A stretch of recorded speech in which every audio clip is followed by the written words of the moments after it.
Good morning সবাইকে। আর একটা নতুন মিনি ব্লগ নিয়ে চলে এসেছি। সকালবেলায় ঠাকুর মন্দির খুলে নিলাম, আর তারপরে ঠাকুরের বাসন কাসন ধোয়া হয়ে গেছে। এদিকে ঠাকুরের ফুল চলে এসছে। আমি কালকে রাত্রেই মিষ্টি নিয়ে চলে এসেছিলাম। আর এখানে ঠাকুরমশাই এখনও আসেনি, পুজো বাকি আছে, তো এদিকে চা বসিয়ে দিয়েছি।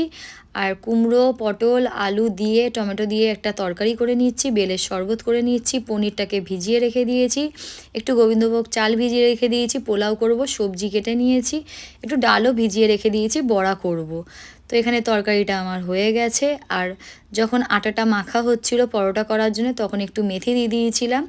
তার জন্যে পরোটাগুলোতে মেথি দিয়ে দিলে একটু টেস্টটা অন্যরকম হয়, খেতেও অন্যরকম লাগে। তারপর পনিরগুলো ভেজে নিয়েছিলাম, ভেজে তুলে নিয়েছিলাম, মশলা দিয়ে দিলাম, একটু মশলাটাকে ভালো করে একটু সময় নিয়ে কষাবো। আর পনিরগুলো ভেজে যেহেতু সাইডে তোলা আছে দেখালাম। আর এখানে মশলা ধোয়া জলটাও দিয়ে দিলাম, আর একটু যতক্ষণ না তেল বেরাচ্ছে ততক্ষণ মশলাটাকে কষাবো। তার মধ্যে এইটাকে দিয়ে দিচ্ছি টক দই, পোস্ত আর কাজু বাদাম ছিল বেটে, একসঙ্গে দিয়ে দেবো। তার ঠাকুরমশাই চলে এসেছিলো, পুজো করে নিচ্ছে এখানে। তো পুজো হয়ে যাওয়ার পর আমি চলে এসেছিলাম তরকারিটা কন্টিনিউ করতে।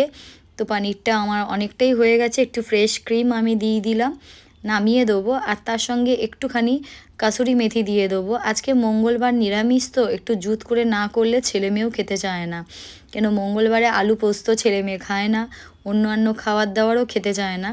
তো তার জন্যে আমার এই পনিরটা আর একটু পোলাও করাটা মানে রোজকার এটা রুটিনে থাকেই মঙ্গলবারে। তো উচ্ছে আর কুমড়ো ভেজে নিলাম, এদিকে চা বসিয়ে নিয়েছি।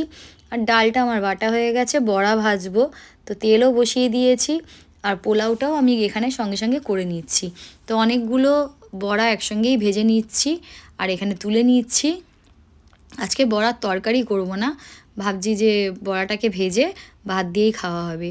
যেহেতু মঙ্গলবার একটু মন্দিরে গেছিলাম, তারপরে একটুখানি বজরংবলী দর্শন হলো, ভোলে বাবার দর্শন হলো, তারপরে চলে গেছিলাম অভিরাজকে স্কুল দিয়ে আনতে। তো অভিরাজের আজকে স্কুলে লাস্ট দিন আছে, আজকে লাস্ট পরীক্ষা আছে। আর এখানে আমি আবির নিয়ে নিয়েছিলাম, আমার সাথে গেছিলো বিট্টু। তো এখানে স্কুলে ছুটি পড়ে গেছে, এই যে দেবরাজকে গলায় ঝুলিয়ে নিয়েছে। আর নৈদিতির সাথে তো ওর একদম বনে না, নৈদিতির সাথে কারোর সাথেই বনে না, কিন্তু নৈদিতির সাথে আমার সাথেই বনে। যাই হোক, একটু দোল খেলা হলো, রং মাখানো হলো, ও বিট্টুকে রং মাখালো, তারপরে আমাকেও সব বাচ্চা কাচ্চা রং মাখিয়েছে। আজকে ব্লগটা এত অবধি, ভালো লাগলে চ্যানেলটাকে সাবস্ক্রাইব, লাইক, শেয়ার করো। Bye bye.